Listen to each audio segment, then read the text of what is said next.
Assalamualaikum warahmatullahi wabarakatuh. Waalaikumsalam. Warahmatullahi wabarakatuh. Ingat sekarang hari apa? Senin. Senin Ya ya. Allah, males. Hari Senin ya. Sekarang udah malam mau bobo.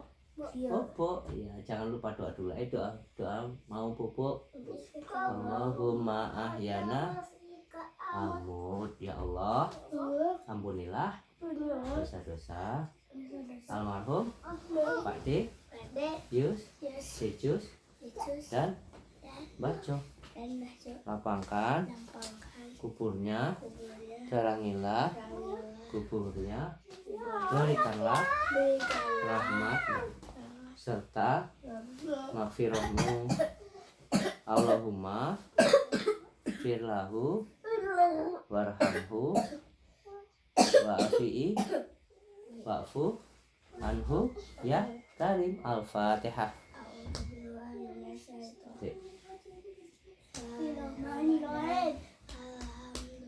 Alhamdulillahi rabbil alamin ar-rahmanir rahim maliki yaumiddin iyyaka na'budu wa iyyaka nasta'in ihdinas siratal mustaqim siratal ladzina an'amta 'alaihim ghairil maghdubi 'alaihim waladdallin.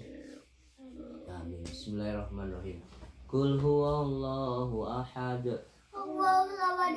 Lam yalid wa lam yulad. Walam yakul lahu kufuwan ahad. Bismillahirrahmanirrahim. Qul a'udzu birabbil falaq. Wa min syarri ghasikin idza waqab. Wa min syarri hasidin idza hasad. Bismillahirrahmanirrahim. Qul a'udzu birabbin nas, ilahin nas, alladzi yuwaswisu fi sudurin nas. Bismillahirrahmanirrahim. Allahu la ilaha illa huwal hayyul qayyum. Lahu ma fis samawati wa ma fil ard.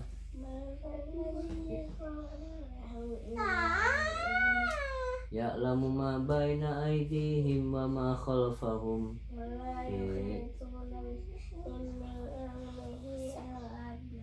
Wasi'a kursiyyuhu samawati wal ard.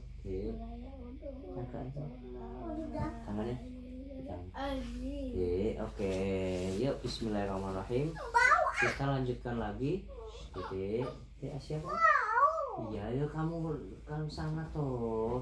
Yuk bikin dekat-dekat Mbak. Oke, kita lanjutkan lagi apa yuk? Kita akan lanjutkan cerita dua nabi dan rasul yang kemarin. Ini bagian 2. Berarti Nabi Musa alaihissalam bagian kedua. Kemarin sudah ayah ceritain bahwa Nabi Musa itu waktu Nabi Musa hidup di zamannya Raja Mesir. Ya, namanya Raja Fir'aun yang sangat jahat. Ya, jadi Nabi Musa itu ceritanya, jadi waktu zaman ini yang cerita kemarin, di zaman Raja Fir'aun, semua anak-anak laki-laki itu harus dibunuh karena Raja Fir'aun mimpi, dan itu sama si dukun-dukunnya bilang bahwa nanti yang akan menghancurkan kerajaan Fir'aun itu adalah laki-laki, makanya anak laki-laki semua dibunuh kecuali waktu itu Asia, ibunya Nabi Musa itu menghanyutkan anaknya di sungai dengan peralatan karena takut dibunuh. Nah, kita lanjut lagi. Ketika itu Asia tidak dapat memenuhi kebutuhan menyusui Nabi Musa. Jadi Asia menemukan Nabi Musa di sungai. Udah itu perasaan. Ya, jadi ia pun mencari pengasuh untuk menyusui Nabi Musa alaihissalam. Dari sekian banyak calon pengasuh, Nabi Musa alaihissalam hanya mau menyusui pada Yukabat, yang tak lain adalah ibunya sendiri. Sejak saat itu juga Yokabad diangkat menjadi pengasuh Nabi Musa alaihissalam yang masih bayi. Janji Allah subhanahu wa ta'ala pada Yokabad pun terpenuhi. Meski tumbuh di dalam istana, sejak kecil Nabi Musa alaihissalam tahu bahwa ia bukan anak Fir'aun. Nabi Musa alaihissalam juga mengetahui sebenarnya ia berasal dari Bani Israel. Hingga suatu saat timbul perkelahian antara Bani Israel dengan pengikut Fir'aun. Pada saat itu Nabi Musa alaihissalam membela kaumnya. Hal itu menyebabkan pengikut Fir'aun meninggal. Fir'aun yang mengetahui hal tersebut sangat marah. Ia memerintahkan agar Nabi Musa alaihissalam segera tangkap dan dibunuh. Nabi Musa alaihissalam melarikan diri dan memutuskan untuk meninggalkan Mesir. Di tengah-tengah peristiwa ini, Nabi Musa alaihissalam bertaubat dan memohon ampun kepada Allah subhanahu wa ta'ala. Beliau sangat menyesal karena telah khilaf dan melakukan kesalahan. Nabi Musa alaihissalam tiba di kota Madian. Karena kelelahan dan merasa lapar, beliau beristirahat di dekat mata air, tak jauh dari tempatnya beristirahat. Ia melihat 2 orang gadis yang kesulitan mendapatkan air. Mereka kesulitan karena harus berebut dengan para pria yang tak mau mengalah. Sedang mereka harus memberi minum hewan-hewan ternak mereka. Melihat hal itu, Nabi Musa alaihissalam kemudian menolong mereka. Setelah ditolong Nabi Musa alaihissalam, kedua gadis ini mengucapkan terima kasih. Mereka pun pulang. Sesampainya di rumah, mereka melaporkan kejadian yang dialaminya pada ayah mereka, yaitu Nabi Syu'aib alaihissalam. Nabi Syu'aib alaihissalam pun menyuruh kedua putrinya mengundang Nabi Musa alaihissalam untuk datang ke rumahnya. Nabi Musa alaihissalam pun memenuhi undangan Nabi Syu'aib alaihissalam. Mereka sangat senang dengan sikap Nabi Musa alaihissalam sangat sopan dan bermartabat. Kepada Nabi Syu'aib alaihissalam, Nabi Musa alaihissalam menceritakan peristiwa yang dialaminya. Nabi Syu'aib alaihissalam pun persilahkan Nabi Musa untuk tinggal di rumahnya agar tetap aman dan selamat. Nabi Syu'aib alaihissalam kemudian menjodohkan Nabi Musa alaihissalam dengan salah seorang putrinya.